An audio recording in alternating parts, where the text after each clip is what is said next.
This was the home of Paul and Mamie Stevens, a young Urbana couple. Paul had grown up in town and through his 20s worked at the Champaign Daily Gazette as city editor. Better ask two fool questions than make one fool mistake, he was fond of saying. He later edited a short-lived journal called American Farming, but during the 1920s, he ran a shop on Main Street called Blueprints.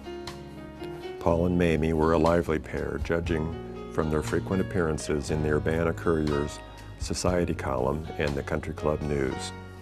They loved to entertain in their new home, regularly hosting meetings at the Thursday night bridge club. But they had a serious side, and Paul served on the Urbana School Board. This home was built in 1925 in the Tudor Revival style. The asymmetrical composition of this house is typical of a Tudor Revival style house. The home's main feature is the half-timber decoration with cream-colored stucco infill.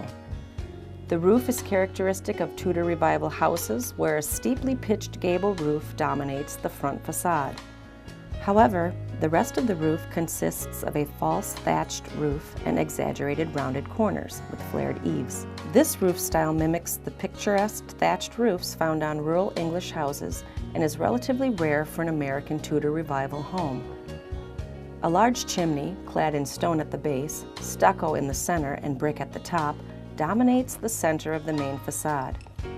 The main entry is recessed below a rounded arch accented by rough-cut stone, also referred to as coins. Although we are not certain, it appears that the house plans were ordered from the Architects' Small House Service Bureau. The Bureau was established in Minneapolis, Minnesota in 1919 with the purpose of providing architect design plans and technical specifications to builders of small houses.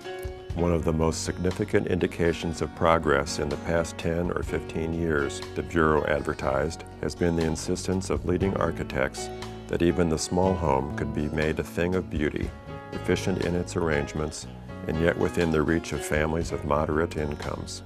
So it would not be surprising that the Stevens would turn to these popular home plans since their business was the sale and reproduction of blueprints. Within a few years, however, Stevens moved to Bloomington, Illinois to become vice president of the Central Illinois Tractor Company.